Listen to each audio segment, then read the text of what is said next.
अशरफ खान एक ऐसा फनकार जिसने सिर्फ मजाह नहीं किया बल्कि एक पूरे दौर को मुस्कुराना सिखाया। 50-50 की वो शामें, वो फिल्मी गानों की मजाहिया पैरोडीज, वो अंदाज, वो चेहरा आज भी जहन में वैसा ही ताजा है।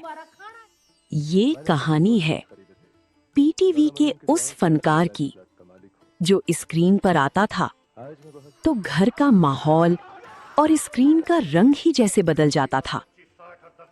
ये है अशरफ खान की दास्तान। आप देख रहे हैं झरोका टीवी, जहां हम करते हैं पुरानी यादों का सफर। तय हीरो बनने का। अगर हम अंदर गए और दहशतगर्दों के हाथों शहीद भी हो गए तो इसके दो फायदे होंगे। एक तो महकमे में हमारी इज्जत हो जाएगी और उन कमबख्त बीवियों से जान भी छूट जाएगी। है। मैं तो कहता हूँ अगर जिंदा बच गए तो इसके दो फायदे हैं, तरक्की की तरक्की और इनाम भी मिलेगा। हाँ, बात करें। ये वो जमाना था जब फनकार शोहरत से नहीं अपने फन से पहचाने जाते थे। कैमरे कम थे लेकिन खुलूस ज्यादा था। मकालमे सादा थे लेकिन असर गहरा था। अशरफ खान लाहौर में पैदा हुए, एक ऐसे घराने में जिसका फन की दुनिया से कोई ताल्लुक नहीं था। लेकिन शायद कुछ लोग पैदाइशी फनकार होते हैं। जब मैंने कदम रखा था इस काम में तो मेरी उम्र उस वक्त 5-6 साल थी। वो मेरी उंगली पकड़ के टीवी में लाए थे। जो आपकी किस्मत में लिखा होता है वो ज़रूर होता है। बेटा, अल्लाह ने मेरी सारी ख्वाहिशें पूरी की और मैं कभी भी नाशुक्री नहीं की किसी भी आर्टिस्ट के लिए। उसकी जितनी भी ये बचपन ही में उन्होंने रेडियो पाकिस्तान लाहौर का रुख किया। वहां उन्होंने आवाज के जरिए अदाकारी सीखी, लफ्जों में जान डालना सीखी। इसी दौरान मिर्जा सुल्तान बेग जैसे सीनियर फनकारों की रहनुमाई मिली। ये तरबियत बाद में उनके पूरे करियर की बुनियाद बनी। जहाँ भी ऐसे बाबे जाली पीर फुटपाथों पे उनके वो पोस्टर लगे हुए हैं, तस्वीरें लगी हुई हैं, सब उठाओ और बाबे उठा के यहाँ लाओ। लेकिन सर बाजू का जो तुम्हें कहा है वो करो, ज्यादा आर्गुमेंट न दो, उठो जाओ। सर अफसर आपने चलो निकलो बाहर। मैंने साथ 70 की दहाई शुरू हुई और अशरफ खान कराची आ गए। ये शहर ख्वाब भी देता था और इम्तिहान भी लेता था। 1972 में उन्होंने पीटीवी कराची से अंकल उर्फी में काम किया। ये उनकी पहली बाकायदा टीवी मौजूदगी थी। लेकिन असल सफर अभी शुरू होना था। फिर एक दिन पाकिस्तानी टीवी की तारीख बदल गई। 50-50 शुरू हुआ और इस प्रोग्राम ने मजाक को एक नई पहचान दी। ये सिर्फ कॉमेडी नहीं थी, ये मुशाहिदा था, ये मुआशरे का आईना था। और इसी आईने में अशरफ खान का फन सबसे अलग चमका।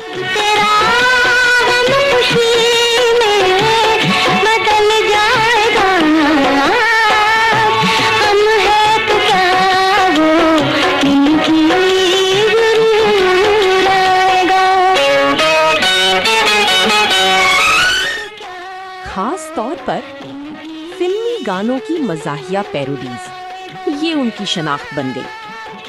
वो किसी मशहूर गाने को लेते, उसे मजाक में ढालते और फिर अपने अंदाज से ऐसा पेश करते, उनकी बॉडी लैंग्वेज कमाल की होती थी।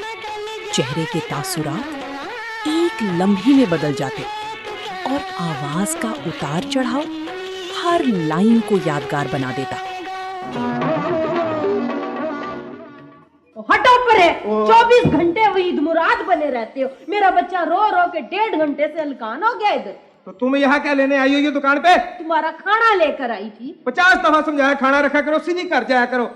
जा रही हूँ ना, शोर का को मचा रहे हो खाना खाने। और तुम्हारा भतीजा रो रहा 1.5 घंटे से, तो तुम उसे 4 आने के बिस्कुट मंगा के नहीं दे सकते? यो सुबह पे कहा कि कोई नहीं आया। वो सिर्फ अदाकार नहीं थे, वो पूरा मंजर बन जाते थे। कहते हैं रात भर इस्माइल तारा और शुएब मंसूर के साथ बैठकर स्केचेस लिखे जाते, दर्जनों आइडियाज बनते, फिर बेहतरीन मुंतखब होते। और जब वो स्क्रीन पर आते तो पूरा पाकिस्तान हंसता था। Rano, What way? listen Rano, Way, what way? I promise you Rano, I will come back soon Rano. पंछी ते परदेसी, I mean birds and passengers are never back.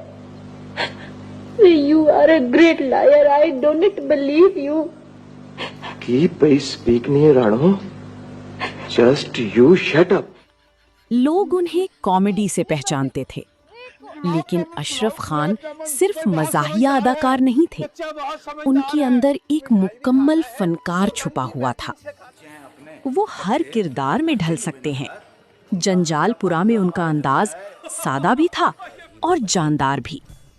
Family front में उनकी टाइमिंग ने नाजरीन को अपना गिरवीदा बनाया। तुम मारी मारी फिर रही हो, किसी मर्द को साथ ले आती। हाँ बेटा, अभी तो तुमने ठीक कहा है। कुलसूम के अब्बा कह तो रहते मैं साथ चलता हूँ। मैंने कहा रहने दो, खामखा बिजनेस का नुकसान होगा। अच्छा बिजनेस करते हैं आप लोग, किस चीज का? आए हाँ, दुकान करते हैं बड़े गोश्त की। दुकान करते हैं बड़े गोश्त की, और रिश्ता लेके आ गई हो इमरान के लिए। अरे वो माने तो सही, हम छोटे गोश्त की कर लेंगे। फिर वक्त बदला, नजी चैनल्स आए, लेकिन अशरफ खान कहीं पीछे नहीं रहे। बुलबुले, डगडगी, डबल सवारी और हल्ला गुल्ला जैसे ड्रामों में उन्होंने नई नस्ल को भी अपना मद्दाह बना लिया। यही एक बड़े फनकार की पहचान होती है, वो हर दौर में अपनी जगह बना लेता है। अशरफ खान जितने अच्छे फनकार थे, उतने ही सादा इंसान भी थे। वो अपने काम को बहुत संजीदगी से लेते थे, हर मंजर पर मेहनत करते, हर मुकालमा महसूस करके बोलते। बच्चों के ऑडिशन होते थे, जो बोल सकता था उसको बिठा लेते थे। मोहनी आपा होती थी जो लाहौर से बच्चों का प्रोग्राम किया करती थी, उसमें इरफान खूसड़ भी बैठा करते थे, राशिद महमूद भी बैठा करते थे, मैं भी बैठा करता, और भी बहुत सारे लोग होते थे। बिल्कुल। तो रेडियो का स्टार्ट है। टेलीविजन मैंने उस वक्त शुरू किया जब लाइव होता था।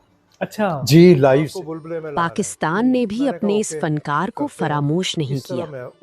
अशरफ खान को सितारा इम्तियाज से नवाजा गया। ये सिर्फ एक अवार्ड नहीं था, ये एक पूरे सफर का एतराफ था, एक ऐसे फनकार का एतराफ जिसने लाखों लोगों के चेहरों पर मुस्कुराहट बिखेरी। आज वक्त बदल चुका है, चैनल्स बदल गए, प्रोग्राम बदल गए, मज़ाह का अंदाज भी बदल गया, लेकिन कुछ चेहरे दिल से कभी नहीं जाते। अशरफ खान आज भी याद आते हैं। कोई ऐसी हसरत नहीं, कोई ख्वाहिश नहीं, अल्लाह ने सारी की सारी पूरी की। ठीक हो गया। अच्छा सर, एक कोई यादगार तरीन कोई अपना सीरियल, कोई ड्रामा या कोई ऐसी एक्टिंग जिसके बारे में आज भी आप समझते हैं कि ये मेरा दी बेस्ट रहा ज़िंदगी का, अगर एक चीज़ को हम कहना चाहें तो क्या हो सकती है? किसी भी आर्टिस्ट के लिए उसकी जितने भी ये होते हैं ना प्रोजेक्ट्स, वो उसके बच्चे होते हैं। जिस तरह घर पे 4 बच्चे होते हैं ना, इसको भी यूं यूं कर। बेस्ट ऑफ दोस्तों, अशरफ खान का कौन सा किरदार आपके दिल के सबसे करीब है? क्या आपको भी 50-50 की वो शामें याद है? अपनी यादें कमेंट्स में जरूर शेयर कीजिए। और अगर आप चाहते हैं कि हम ऐसी ही सुनहरी यादें आप तक लाते रहें, तो झरोका टीवी को सब्सक्राइब करें और बेल आइकन जरूर दबाएं। हम फिर मिलेंगे एक और सुनहरी सितारे के साथ। तब तक अल्लाह हाफिज। तेरी महफिल से ये दीवाने। ओए, क्या बदतमीजी है ये? वो तुमको पता नहीं है जिस वक्त कोई गा रहा होता तो बीच में नहीं बोलते हैं। तो जनाब, किसी ने मेरा बकरा चुरा लिया। मेरा एक ही एक बकरा था, काले रंग का जनाब। नाम क्या था उसका? बकरे का नाम? ये मेरे बकरे की आवाज है, ये मेरे बकरे की आवाज है थानेदार साहब, मैं पहचानता हूँ। ये है झरोका टीवी, जहाँ यादें जिंदा रहती हैं।